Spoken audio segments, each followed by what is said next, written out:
Bismillah, alhamdulillah, wa salatu wa salam ala rasulillah. Thank you all for joining me for this Friday night halaqah, this circle with the Muslim community in the greater Toronto area. And in this meeting tonight, in this family night gathering, we're discussing Surat al-Baqarah, verses number 6 to 20. To proceed, last week we discussed the 5 verses. That's verses number 1 to 5. And you will recall that those verses were a description of the believers, those who are muttaqun. They are the ones who are aware of their duty to Allah. These are their beliefs, and these are the ones who will be successful. Now we come to verses 6 to 7. Which deal with the deniers of faith, in alladhina kafaru, those who disbelieve. I've called them here in my own words, deniers of faith, because as I will explain, the disbelievers who are spoken about here are not just simply the people who do not happen to know about Islam, but they are people who actively deny, even oppose the faith. So maybe if I do this again, I will call them not deniers of faith merely, but opposers of faith, but I'll have to find a suitable English term to capture that nicely.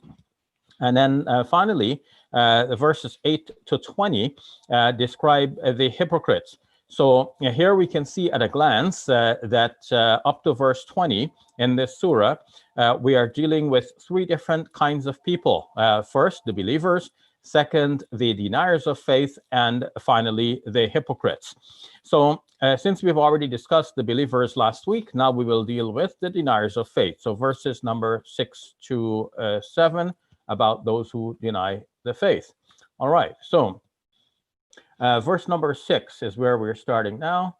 And in verse number 6, we have إن الذين كفروا سواء عليهم أنذرتهم أم لم تنذرهم لا يؤمنون.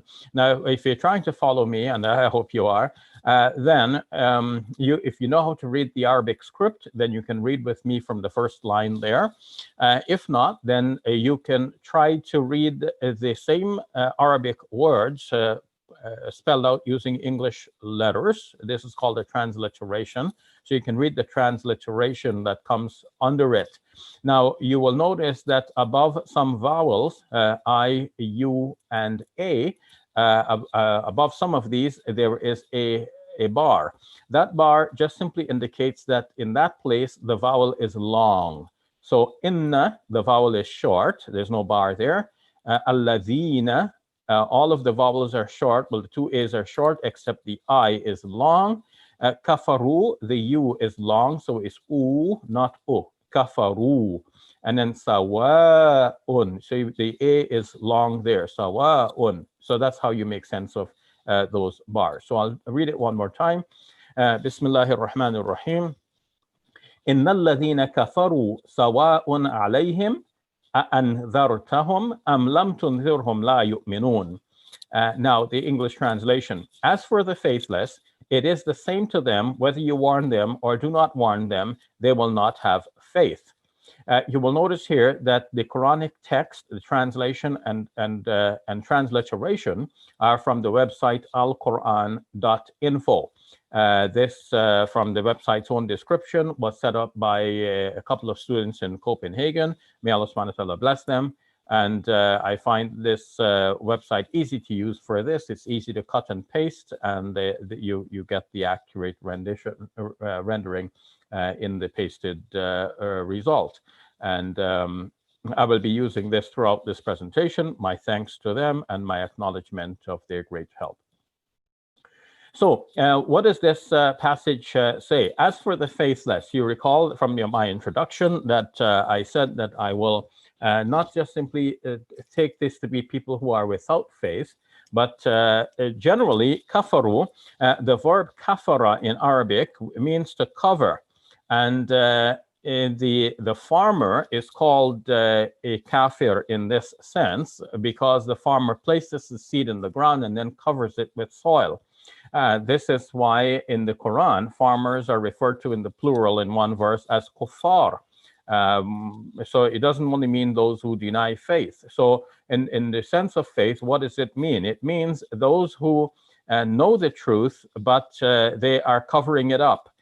So these are not just simply people who did not know about the religion of Islam. These are people who have come to see the truth, but in some way they are covering it up. But in any case, without going into their psychology as to thinking about, do they know the truth, does not know the truth, how could they live with themselves?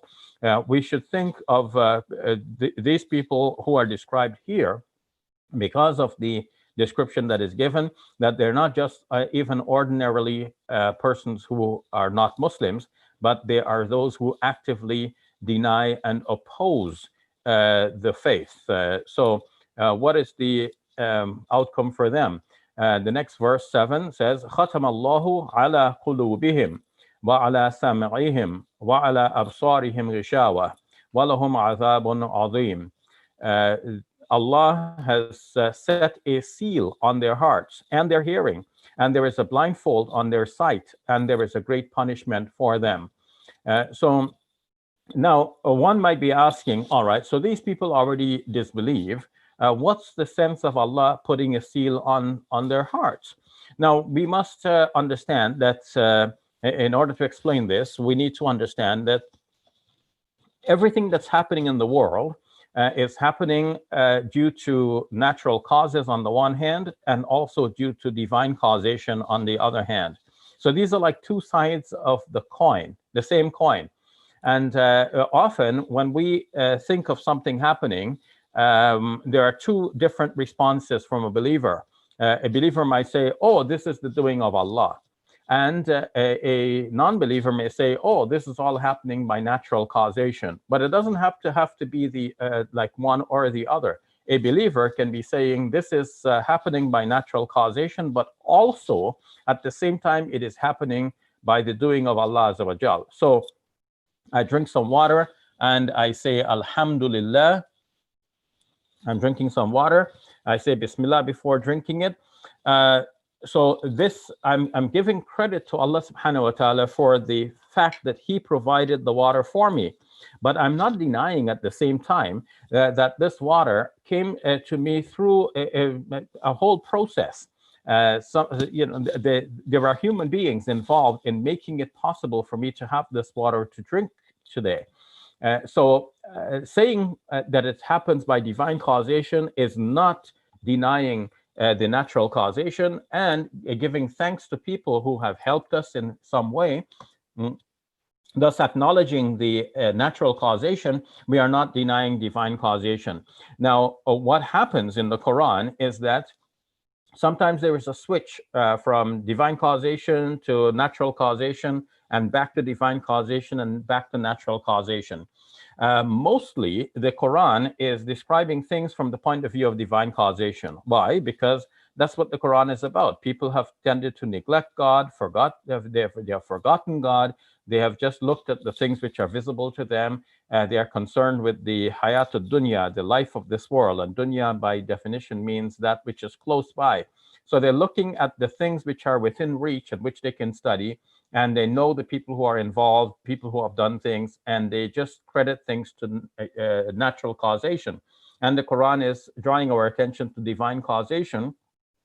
But the Quran is not sticking to the divine causation. Sometimes it's mentioning the divine causation, then in the next few words it is mentioning the natural causation, and then it goes back to the divine causation. So we have to watch for that. So in this verse, this is what is happening. Inna alladhina kafaru, as for those who disbelieve, as we saw in the previous verse, so their disbelief is by themselves. They chose disbelief instead of belief. Now, and now Allah is putting a seal on their hearts. So it's the two are happening simultaneously. The non-believers are disbelieving, and Allah is putting a seal on their hearts. It's not that Allah subhanahu wa ta'ala took some good people, sealed up their hearts so that they couldn't believe, and now Allah sends a message to them. Now they're not going to believe naturally, and then Allah subhanahu wa ta'ala is going to put them into the hellfire. No, it's not like this. It is that these people have been struggling long and hard to oppose the faith of Islam. And that what happens as a result of that is that they, by their own doing, they are corrupting their own hearts. They're making their hearts dark in a spiritual sense, so that the truth cannot enter that heart. when it comes to that point, the heart has now become totally corrupt. A hadith explains that when we commit a sin, a spot forms on the heart. Now, it is in traditional language, this is mentioned as a black spot, but I will say a sin spot to avoid putting a color on it. Because we're becoming more and more sensitive in our modern world about the way in which people of color have been discriminated against. So let's call it a sin spot. So that sin spot is on the heart of the person. If the person repents, that spot is removed. If the person does not repent, it remains. And if that person commits more and more sins, then that heart eventually becomes covered with all of these sin spots. So then it becomes sealed and no truth can penetrate it. So the saying of Allah subhanahu wa ta'ala here is Khatam Allahu ala qulubihim. Allah has put a seal on their hearts. But we shouldn't understand this to mean that Allah took a good heart and sealed it up. We should understand that these people, by their own sinning and continuous opposition to the religion of Islam, they have sealed up their own hearts. But now we have switched from the human causation to now divine causation. Instead of Allah saying now that they have sealed up their own hearts, Allah is saying Allah sealed up their hearts, but it means the same thing. They have sealed up their own hearts, but we have switched from the natural causation to the divine causation in the same discourse, and we always have to be on the lookout for that. So Allah has put a seal on their hearts, on their hearing and on their sight. There is a shield. Something is stopping them from seeing and hearing the message. وَلَهُمْ عَذَابٌ عَظِيمٌ, and they will have a great punishment. There's something that is stopping them from hearing and seeing the message. It's not something external to them. It's not that Allah has put a kind of force field that blocks the revelation from reaching them. It is their own a mental block that they have developed by themselves. They don't want to hear anything of this message. They don't want to see the truth of this message. And this is the result, that their hearts are sealed. And then they will have a painful, a great punishment. Adabun azim. Now we go to verse number 8. And now verse number 8, verses 8 to 20, as I already pointed out, deal with the hypocrites. So who are hypocrites? They are two-faced persons. They pretend one thing when they're with one group, and then they admit the other thing when they're with the other group. They're two-faced individuals. So let's see the description of them here. وَمِنَ النَّاسِ مَنْ يَقُولُ آمَنَّا بِاللَّهِ وَبِالْيَوْمِ الْآخِرِ وَمَا هُمْ بِمُؤْمِنِينَ. And among the people are those who say, we have faith in Allah and the last day, but they have no faith. So you see what's happening here? There are some people from among humankind in general who will say that they have faith, but in fact, they do not have faith. They're saying, Amanna, we believe, but in fact, they do not believe. The 9th verse, يُخَادِعُونَ اللَّهَ وَالَّذِينَ آمَنُوا وَمَا يَخْدَعُونَ إِلَّا أَنفُسَهُمْ وَمَا يَشْعُرُونَ. I'll read that one more time.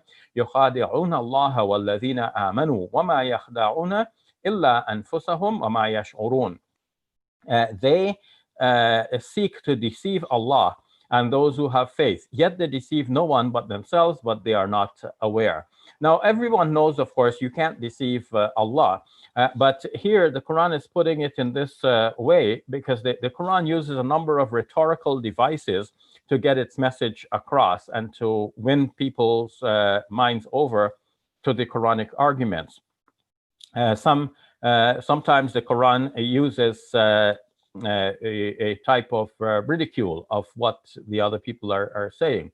So the Quran is being sarcastic in some ways. So it is as if they are trying to deceive Allah, which everybody knows you can't do. So the Quran is pointing to the foolishness of the whole exercise. If you believe, then you know that Allah subhanahu wa ta'ala knows your belief.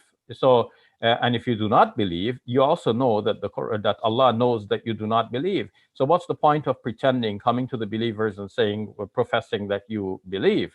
Are you trying to deceive Allah? That's what the Quran is trying to say to them. So it's as if they are trying to deceive Allah, but the irony is, وَمَا يَخْدَعُونَ إِلَّا أَنفُسَهُمْ. They are not deceiving except themselves. They're only deceiving themselves. وَمَا يَشْعُرُونَ, but they do not realize. And so here they're trying to deceive the believers. Well, people can feel that they're doing that. But Allah subhanahu wa ta'ala is saying, look, I'm taking this personally. You're coming to deceive my believers and my prophet, but don't think you can deceive them. Your attempts to deceive them only turn back on yourself, even though you do not understand that this is happening. Now we come to verse number 10. في قلوبهم مرض في قلوبهم مرض فزادهم الله مرضا وَلَهُمْ عَذَابٌ أَلِيمٌ بِمَا كَانُوا يَكْذِبُونَ. Now, I said عَذَابٌ أَلِيمٌ. What did I say that? Because when you look at the transliteration there, it says عَذَابٌ أَلِيمٌ. So that's how it is spelled in Arabic as well, with an N at the end of that word, alimun. But I'm saying alimum because in reciting the Quran, when we have a just juxtaposition of two letters like this, the noon followed by the ba, we make the noon a meme. It just goes smoother in the pronunciation. Ali mun bi, it's smoother to say Ali mum bi, because with the bi, the lips are going to touch, and with the noon, the lips do not touch. So we're just preparing for the bi in advance by making the lips touch now, and then it produces an M sound instead of the N sound. So I'll read that one more time. في قلوبهم مرض فزادهم الله مرضا ولهم عذاب أليم بما كانوا يكذبون. So the translation, there is a sickness in their hearts. Then Allah increased their sickness, and there is a painful punishment for them because of the lies they used to tell. Again, one might be asking, well, if there is a sickness in their hearts, why doesn't Allah cure them? Why does Allah increase their disease? Well, the same answer as before. We're switching here from human causation to divine causation. So who caused the sickness in their hearts? The people themselves. It's not Allah who caused them to be sick. Allah did not take a good heart and then caused it to be sick. No. The people, by their own corruption, by their own misdeeds, they're indulging in sins, their hypocrisy, going back and forth, trying to fool the believers and pass themselves off as believers themselves. They, through this hypocrisy, they have caused their own hearts to become sick. And now, by their continued hypocrisy again, they are causing their hearts to become even more sick. Even sicker. And now for this second part, now they're causing their hearts to become even more sick. Now Allah subhanahu wa ta'ala has flipped it and is now looking at it from the point of view of divine causation. So Allah caused their hearts to become more sick. But again, it's not that Allah subhanahu wa ta'ala is deliberately causing their hearts to become more sick. It is they themselves that are causing their hearts to become more sick. But now it's like two sides of the coin. While they're causing their own hearts to become sick, Allah subhanahu wa ta'ala is doing the same. Maybe I can use an analogy here. So let's say I was sick and I went to my doctor, I got medication, I used the medication, now I'm better, well, alhamdulillah. So now I said alhamdulillah. That means I'm giving thanks to Allah subhanahu wa ta'ala, even though I just described the whole process by which I became well. I'm giving thanks to Allah subhanahu wa ta'ala that Allah made me well, even though we are very clear there's a whole process behind it. I could thank the doctor. Doctor, you're a good doctor. You made me well. I can give thanks to the medicine. I can say this is good medicine. It made me well. I can give thanks to my own efforts. I can say through diet and exercise and using the right medication, taking all of the right measures, including seeing the doctor, I made myself well. Or in the final analysis, the believer can say, alhamdulillah, Allah is the one who did this. So even though there is a natural process, we're still saying alhamdulillah. And when we're saying alhamdulillah, we're not denying the natural process. In a similar way, somebody can make themselves ill by failing to exercise, by eating the wrong foods, by eating foods that are high in cholesterol, fatty foods, and so on, then we can say the person has made himself unwell. And the person is making himself sicker. Somebody is smoking cigarettes is making himself sick. Somebody is drinking alcohol is ruining his or her own health. But at the same time, we can say when this person dies, let's say a person smoked, got cancer, and they died of this cancer. Then in the end, who causes life and death? It is Allah. So Allah caused them to die. That's simple enough for us to say. But we don't mean that Allah subhanahu wa ta'ala, out of some kind of spitefulness, caused the person to die. We mean that the person ruined his own life by, similarly, if a person commits suicide, the person has actually ruined his own life. But we can say that Allah subhanahu wa ta'ala caused him to die on such and such a day and date and time. So there are two sides of it, the human causation or natural causation more generally, and on the other hand, the divine causation. And the Quran is switching back and forth between the two. And if you're not paying attention, you might get confused as a result of that. So in their hearts, there is a disease, and Allah would have cured them of their disease. That's why He sent the Quran to be a shifa, a cure. But they're not looking at this cure. Instead, they go on and on in their hypocrisy, and that increases the disease in their hearts. And now Allah has put it as the flip side of that by saying Allah has caused the increase in the disease in their hearts. And then they will have a painful punishment because of how they used to lie. And now we go to verse number 11. وَإِذَا قِيلَ لَهُمْ لَا تُفْسِدُوا فِي الْأَرْضِ. I know we have a few more verses to do, but we are actually getting to the end here because we've already laid the groundwork, and now we're going to wrap it up very quickly. So, وَإِذَا قِيلَ لَهُمْ لَا تُفْسِدُوا فِي الْأَرْضِ قَالُوا إِنَّمَا نَحْنُ مُصْلِحُونَ. I'll read it one more time. وَإِذَا قِيلَ لَهُمْ لَا تُفْسِدُوا فِي الْأَرْضِ قَالُوا إِنَّمَا نَحْنُ مُصْلِحُونَ. When they are told, do not cause corruption on the earth, they say, we are only reformers.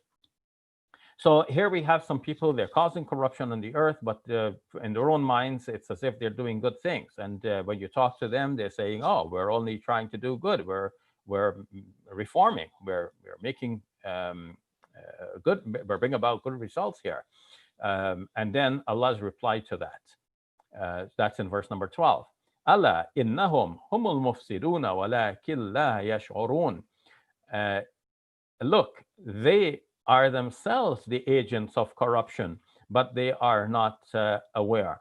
Now, let's pause to think about this word mufsidun and tufsidu. When it's said to them, la tufsidu fil ard, do not commit corruption on the earth. So the Arabic word for corruption is fasad, which is mentioned again in the Quran, and here we see it twice. First, la tufsidu, this is the verbal form, in the plural, a negative command. La tufsidu, do not cause corruption. And then in verse number 12, humul mufsiduna, they are the corruptors. So this is the active participle in the plural, masculine plural. They are the mufsidun. They are the people causing this fasad. So fasad or corruption or chaos is something that the Quran is against. And the Quran is showing that this is the nature of the deniers of the faith. And in this case, the munafiqun. They are causing corruption. But the believers are not going to cause corruption. Believers will be law-abiding citizens. They look for calm and not chaos. They look for orderliness, and they try to maintain peace with everyone. So this is the opposite of fasad. So the hypocrites are committing this, they're causing this fasad, even though they do not realize it themselves. Then we go to verse number 13. So you see we're moving rapidly now. وَإِذَا قِيلَ لَهُمْ آمِنُوا كَمَا آمَنَ النَّاسُ قَالُوا أَن نُؤْمِنُ كَمَا آمَنَ السُّفَهَاءُ أَلَا إِنَّهُمْ هُمُ السُّفَهَاءُ وَلَكِنْ لَا يَعْلَمُونَ. When it is said to them, let me read it because I was going from my own mind there. Okay, when they are told, And when they are told, believe like the people who have believed, they say, shall we believe like the fools who have believed? Look, they are themselves the fools, but they do not know. So you approach these people and say to them, okay, believe. Look, other people have believed already. Why aren't you believing like the believers believe? They're gonna say, okay, should we believe as those foolish people believe? So they're referring to the Muslims as foolish people, and Allah Subhanahu wa Taala is turning it back to them and saying, "Allah innahum humus sufaha'u walakin la ya'lamun." Look, they're the ones who are foolish, but they do not know. So they don't realize that they're causing the corruption, and they don't know that they are the foolish ones. They think that they have one up on the believers. They're doing great. They're telling their lies, and people are just going with that. But Allah Subhanahu wa Taala is setting up a new reality here. Okay, so verse number 14. وَإِذَا لَقُوا الَّذِينَ آمَنُوا قَالُوا آمَنَّا. When they meet the faithful, they say, we believe. Okay, let me read the whole Arabic here. وَإِذَا لَقُوا الَّذِينَ آمَنُوا قَالُوا آمَنَّا وَإِذَا خَلَوْا إِلَى شَيَاطِينِهِمْ قَالُوا إِنَّا مَعَكُمْ إِنَّمَا نَحْنُ مُسْتَهْزِئُونَ. I'll try to read it from the transliteration to see if there's anything there that needs further elaboration, because I sense that there's something in the Arabic there that elides, and we need to see how it appears in the transliteration as well. So reading from the W where it says W-A, وَإِذَا لَقُوا الَّذِينَ. So how does that go? So laqu, because it has the bar over the U, we want to make that a long U sound, laqu. And then the next word starts without a vowel. So how are we going to start a word like this without a vowel, like a double L? It's not going to work. It's almost like yama here. We have some words like that in English, but I mean, I can't think of too many words. Yama is one word, but you see the L gets transformed into a Y. So we have a kind of a vowel sound there, a Y sound. Y is not a vowel, but in some words it is used in the place of a vowel to give us the break between harsh letters like consonants. So how are we going to do that? In Arabic, what we do is we join the laqu with alladhina. So we're going to make it laqulladhina, even though it is marked with a bar, which means it's a long sound. And in Arabic, it is spelled with a waw, which indicates the long vowel there, laqu. But here we're going to make it short to join it with the next word. So وَإِذَا لَقُوا الَّذِينَ وَإِذَا لَقُوا الَّذِينَ وَإِذَا لَقُوا الَّذِينَ آمَنُوا قَالُوا آمَنَّا وَإِذَا خَلَوْا إِلَى شَيَاطِينِهِمْ قَالُوا إِنَّا مَعَكُمْ إِنَّمَا نَحْنُ مُسْتَهْزِئُونَ. So that's the only thing we did there that's different. So the kulladina. Now let's look at the English translation. When they meet the faithful, they say, we believe. But when they're alone with their devils, they say, we are with you. We are only deriding them. That means we are just making fun of them. We're making jokes with them. So they come to meet the believers. They say, we believe. When they go back to their shayateen, here we can see that shayateen is actually a reference to people who are opposed to the religion of Islam. And the hypocrites are going back and forth between the believers and those who are opposed to the religion of Islam. And Allah subhanahu wa ta'ala is calling them shayateen. They're shayateen in human forms and in human form. So there is a certain degree of ridicule and caricature here from the part of the Quran with regards to those who are opposed to the religion of Islam. But you can see now that my point about those who disbelieve is not just the ordinary disbeliever. These are disbelievers who are strongly opposed to Islam, so strong that Allah subhanahu wa ta'ala can refer to them as shayateen. Whereas most of the people you know around you, your neighbors, your co-workers, your classmates, and so on, even though they're not Muslims, you wouldn't describe them as shayateen. They're not opposed to the religion of Islam. It's just that they have not thought much about the religion of Islam. They may not know much. They have grown up in a particular context. That's all they know. And they're following the religion of their forefathers, or maybe no religion at all, because they live in a modern secular society in which religion plays a very latent role. So they're not bad people, the people we know. So we're not going to apply these verses to them. But by reading these verses, we get to understand various trends and pressures within society.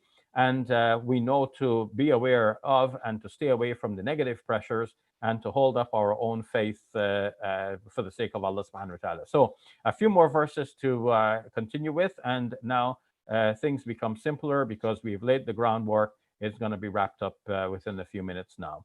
So verse number 15, Allahu yastahzi'u bihim wa yamudduhum fi tughyanihim ya'mahun. Let me read it again. Allahu yastahzi'u bihim wa yamudduhum fi tughyanihim ya'mahun. It is Allah who derides them and leaves them bewildered in their rebellion. So whereas they say that they are making fun of the believers, Allah subhanahu wa ta'ala is saying, okay, Allah is making fun of them. So in a way, it's like Allah is looking at them and looking at their behavior, and Allah subhanahu wa ta'ala is saying, look at these people. They think they can fool Allah. They're making this pretense, but I know all of these secrets. What's going on with them? These people. Allah subhanahu wa ta'ala is in a way smiling at what they're doing. They cannot harm Allah subhanahu wa ta'ala. They're only harming themselves. So here Allah subhanahu wa ta'ala says وَيَمُدُّهُمْ. He is extending them in their tughyan, in their rebellion. So again, we must realize that it is not Allah subhanahu wa ta'ala who is deliberately causing them to be in an extended rebellion. This is the flip side of the same coin. They are increasing their rebellion, but at the same time, it is being put from the divine perspective. Let me use another example here to hopefully seal the point, because I know it's a difficult one. For 1,000 years, Muslims have misunderstood this point, and we can find this misunderstanding in many of the books written, especially on the subject of al-Qada wal-Qadr, the predetermination and the control of God on his creation. So they stress the divine causation to the extent that you will think that the human being has no part in this. And when they want to blame the human being, they stress the human responsibility as if God didn't have anything to do with this. So then they go back and forth, but they do not integrate the two. I've been explaining throughout this sitting tonight that to integrate the two, we have to see them as two sides of the same coin.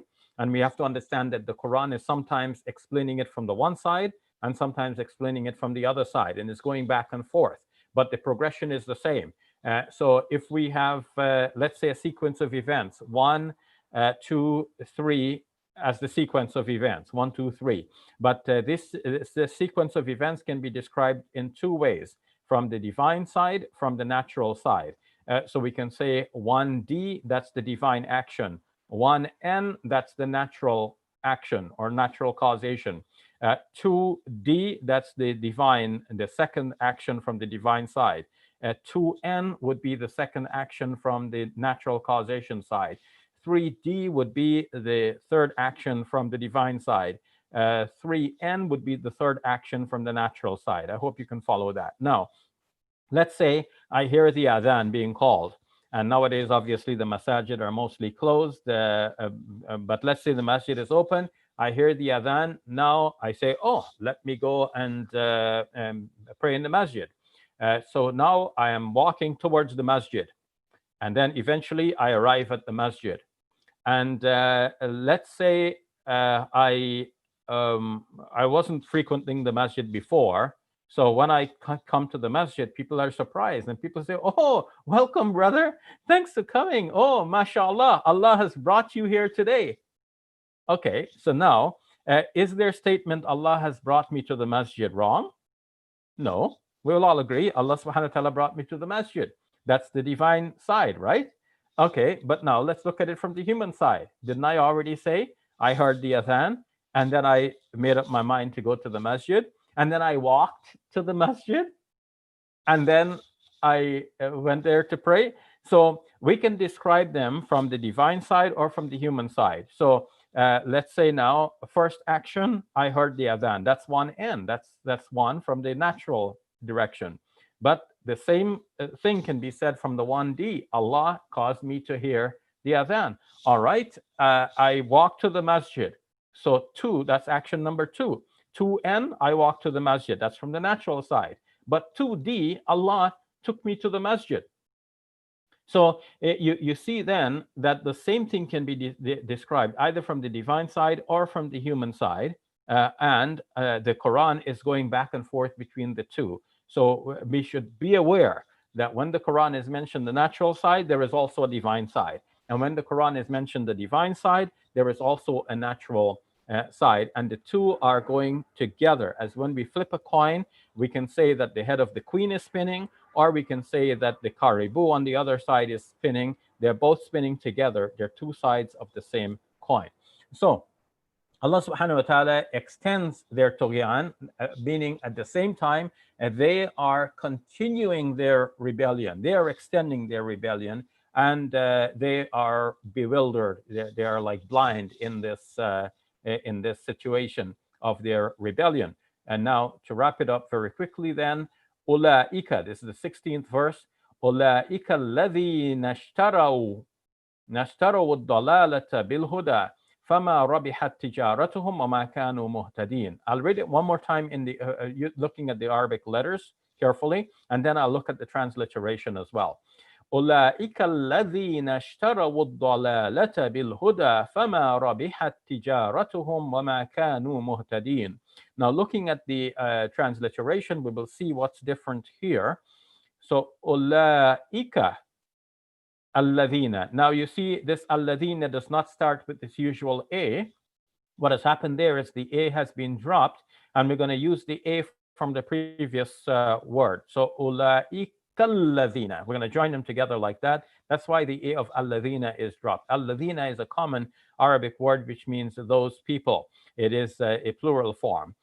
So أولئك الذين اشتروا الضلالة. So now we see here the اشتروا الضلالة. So it doesn't start with a vowel. What are we doing? We're using the vowel A from الذين. So الذين اشتروا الضلالة. Here too we have the dalala, which has a double D. The D is written twice, and it has no vowel at the beginning. So we're using the vowel from the previous word. اشتروا الضلالة. So we're joining it all together. So this one is a difficult one, I know, for those who are not accustomed to this, because we're joining word into word into word. So أولئك الذين اشتروا الضلالة. And then the rest becomes easy. بالهدى فما ربحت تجارتهم وما كانوا مهتدين. Okay, the meaning. They are the ones who bought error for guidance. So their trade did not profit them, nor were they guided. So Allah subhanahu wa ta'ala is painting a picture of these people and showing their foolishness. And that first Allah subhanahu wa ta'ala gave them guidance. And this now we have to realize is the default situation. A hadith says that every child is born on the fitra, on the natural disposition. The natural disposition is that human beings will serve and believe in Allah subhanahu wa ta'ala. You'll believe in him and serve him. But there are environmental factors and other natural causes which turn the person away from Allah Azza wa Jal. So the person becomes a kafir, not by Allah making him a kafir, but Allah subhanahu wa ta'ala makes them naturally as being predisposed to belief, but environmental factors, social factors, and other situations may cause the person to go into disbelief. Now, when they go into disbelief, as is the case of these people, these munafiqun, these hypocrites, they are purchasing error. What are they using to purchase that error with? They are using the very guidance that Allah subhanahu wa ta'ala gave them in the first place. So they have the guidance already, which is a gift already bestowed on them by Allah subhanahu wa ta'ala, the natural disposition, the fitrah. But they're trading that. Giving that away and taking the misguidance itself instead. So Allah subhanahu wa ta'ala is saying that they are purchasing the dalala, the misguidance, with the huda, with the guidance. They're using the guidance as the currency. They're trading that away. Of course, there's no such marketplace where somebody can say, okay, I have 3 pounds of of guidance, and I want to exchange that for 3 meters of misguidance. There's no such market. But Allah subhanahu wa ta'ala is giving us a graphic picture of their activities and showing what they're doing in a way that registers in the mind and shocks us. Like, oh, what's happening here? These people have been given the natural disposition by Allah subhanahu wa ta'ala to do what is right and to believe in the guidance, but they're trading away that guidance. They're throwing it away. And they're taking the misguidance instead. It's as if they have made a false trade here, or they've gone into a bad deal here. So we go to the next verse. مثلهم كمثل الذي استوقد نارا فلما أضاءت ما حوله ذهب الله بنورهم وتركهم في ظلمات لا يبصرون. So looking at the transliteration, مثلهم كمثل الذي استوقد. So here we have a conglomeration of 3 words which are borrowing vowels from the previous word. So 2 of them are borrowing vowels from the previous word. So مثلهم كمثل الذي. So the الذي doesn't start with a vowel, but we are borrowing the vowel from the previous one. كمثل الذي استوقد. استوقد has lost its I vowel here, but we're borrowing the I vowel from the previous word, الذي, and instead of making it long, الذي, we're saying الذي استوقد. We're making it short because of this joining. We know in English you have the word do not. You can make it don't by shortening. So many expressions in Arabic get a kind of shortening like this, where the vowels are elided like that. So reading it from the English transliteration one more time. مثلهم كمثل الذي استوقد نارا فلما أضاءت ما حوله ذهب الله بنورهم. So you see the same thing has happened with ذهب الله. ذهب الله. Allah does not have the A there. Allah, that's the name of Allah right there. But you see it doesn't have the A vowel at the beginning because we're going to take the A vowel from ذهب. In Arabic, the alif is written there, but in pronunciation, we are going over the alif. We're skipping the alif. And that's the same thing that's happening in the transliteration here. So ذهب الله بنورهم وتركهم في ظلمات لا يبصرون. And here I've done something here with ظلمات. So ظلمات ends with an N, you can see that, but I'm not saying ظلمات when I'm reading it all together. If I'm just saying the word, I'll say this word is ظلمات. And it has an ending in, ظلمات. That's the grammatical form. We don't need to stall on that, the details of that now. But the word by itself is ظلمات. This is in the plural, darknesses. So in the grammatical position it is in this statement, in Arabic, it requires an in ending, ظلمات. But if I'm saying the word by itself, I might say ظلمات. But in the sequence, I have to join it with what comes later on, and it's ظلمات لا يبصرون. So when the noon ends one letter, and the next letter is the lam, we are eliding the noon into the lam. So we're saying ظلمات لا يبصرون, and we're making the L doubled in that case. So like the N has converted into an L. So now we have 2 L's in our pronunciation and no N at the end there. So ظلمات لا يبصرون. Okay, now we're going to look at the English translation. Their parable is, and of course we're missing a space there that I need to correct. Their parable is that of one who lighted a torch, and when it had lit up all around him, Allah took away their light and left them sightless in a manifold darkness. So the example of these people Allah subhanahu wa ta'ala is saying is like if you imagine somebody in the darkness of night, let's say he was camping, he now lit his campfire. Now he has light all around him. But when this light came all around him, let's say the rain started to fall and washed away this campfire. Well, then now he's left in darkness again. So now Allah subhanahu wa ta'ala is speaking about Allah taking away his light. It's not that Allah subhanahu wa ta'ala spitefully decided to take away the light of this person. There are natural things happening.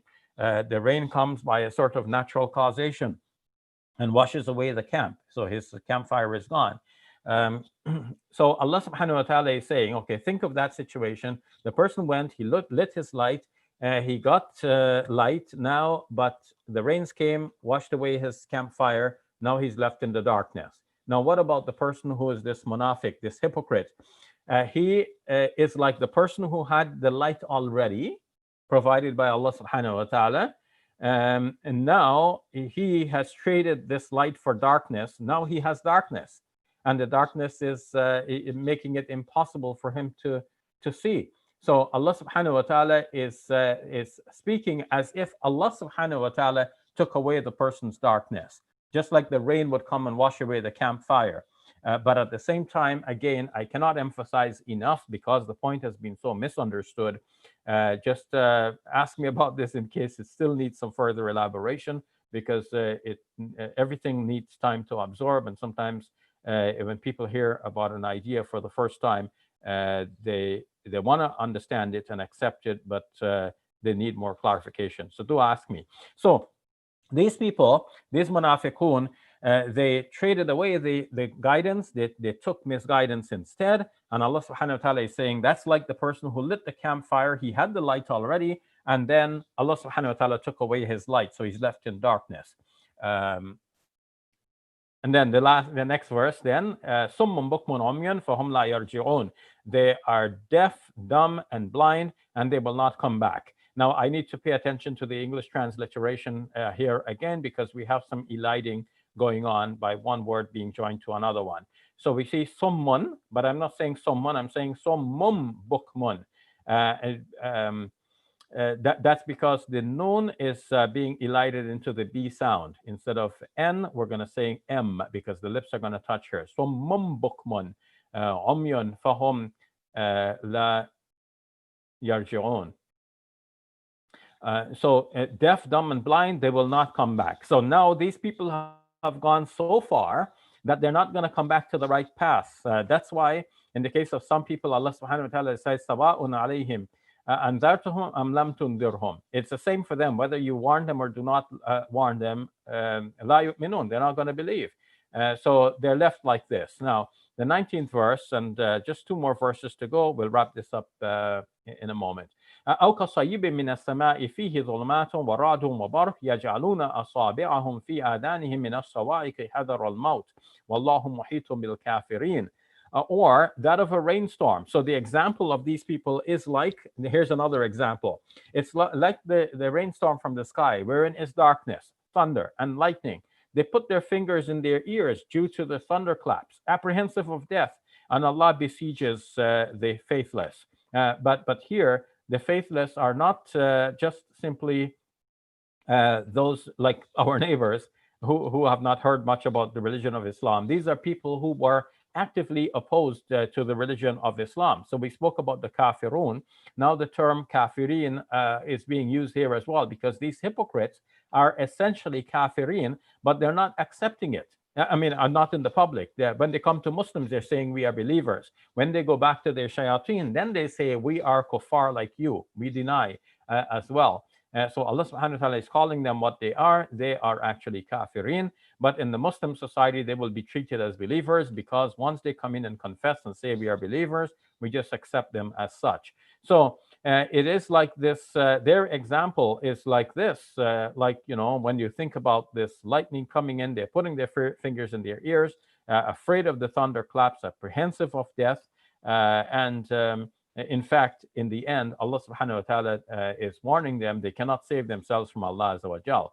So coming now to the last of these verses for tonight, يَكَادُ الْبَرْقُ يَخْطَفُ أَبْصَارَهُم كُلَّمَا أَضَاءَ لَهُم مَشَوْا فِيهِ وَإِذَا أَظْلَمَ عَلَيْهِمْ قَامُوا وَلَوْ شَاءَ اللَّهُ لَذَهَبَ بِسَمْعِهِمْ وَأَبْصَارِهِمْ إِنَّ اللَّهَ عَلَى كُلِّ شَيْءٍ قَدِيرٌ. The lightning almost snatches away their sight. Whenever it shines for them, they walk in it. And when the darkness falls upon them, they stand. Had Allah willed, He would have taken away their hearing and their sight. Indeed, Allah has power over all things. So these munafiqun who are going back and forth between the light of the Muslim community on the one hand and the darkness of disbelief on the other hand, they are like this person who is trying to walk when the lightning shines. So they're there, the night is dark, the lightning comes, they see a little bit of light, they walk a little bit, then it's totally dark, they don't know where to step next, they wait for the next lightning, they walk a little bit, then they see the light again, and then they're stalled. So the munafiqun are like this. They come to the Muslims, they get some guidance, they proceed a little bit with that guidance, they go back to the disbelievers, they say, we are with you, and now they're still in the darkness, they cannot advance any further. When they come back to the Muslims again, they'll get a little bit more light. And this is their situation. But Allah subhanahu wa ta'ala is warning them that Allah is uh, powerful over all things. So I'm going to leave it at that. That's so much for my discussion of these surahs. I will now turn to your questions and comments. And I want to thank you for your patient listening. And I realize that it has gone a little bit longer than I was even planning for. I kept saying I'm going to end soon. I was hoping for that, but I got caught up with the details of pronunciation, plus this difficult problem of trying to explain the alternation between the divine causation and the human causation, and how that is represented in the Quran and how it has been misunderstood, and it needs to be correctly understood. So let me now pause here. We'll end the live stream, and then I will turn to the questions from the local community. Thank you all. Jazakumullah khairan. Oh, and let me give you a heads up of what will happen for next week. So let me just very quickly draw your attention back to where we have traveled with this. So we said that verses 1 to 5 that we did last week was about the believers. And tonight we covered verses 6 to 7 about the deniers of faith, alladhina kafaru, those who disbelieve. And we covered verses 8 to 20, which was about the hypocrites, the munafiqun. Now, moving ahead next week, we will see that verses 21 to 29 are about the creation of the world. And to see this progression of how we got from one topic to another, let me just summarize this by putting it in this way. There are three different approaches to the Quran. And as a kind of an introduction to this surah and to the Quran as a whole, Allah subhanahu wa ta'ala is showing us these three different approaches. Verses 1 to 5 about the believers was about the positive approach. The believers are going to approach the Quran. This is the word of God. Take it positively. Verses 6 to 7, this was about the deniers of faith. What is their approach to the Quran? Negative. They don't want to hear anything about this. It's all, denied from the start. Verses 8 to 20 is about the hypocrites. What's their approach? It's wavering. They're with the believers. They're saying, we believe in this and these revelations. They go back to the disbelievers. They're saying, no, we're like you. We disbelieve in these revelations. So these are three different approaches. So after describing these three approaches, that's when this surah will turn to a description of the creation of the world and take us through the history, and then give us specific instructions within for life within our own community as part of that unfolding history of the world. So finally, and to summarize it in a most succinct form, verses 1 to 20, which we have studied so far, they are about the different approaches to the Quran. And then verses 21 to 29, which we will study next week, is about the creation of the world. And as a preparation for understanding the whole history of the world and our place in it, the Quran has detailed three different approaches and is really calling on us to choose our position. And obviously, our position is that of the believers. And we ask Allah subhanahu wa ta'ala to bless us as believers and help us to understand His book. Thank you all again for joining me in this discourse. May Allah subhanahu wa ta'ala protect you, all of you, and your loved one. Keep you all safe and healthy, and bless you and the entire world and everyone around you. Jazakumullah khairan.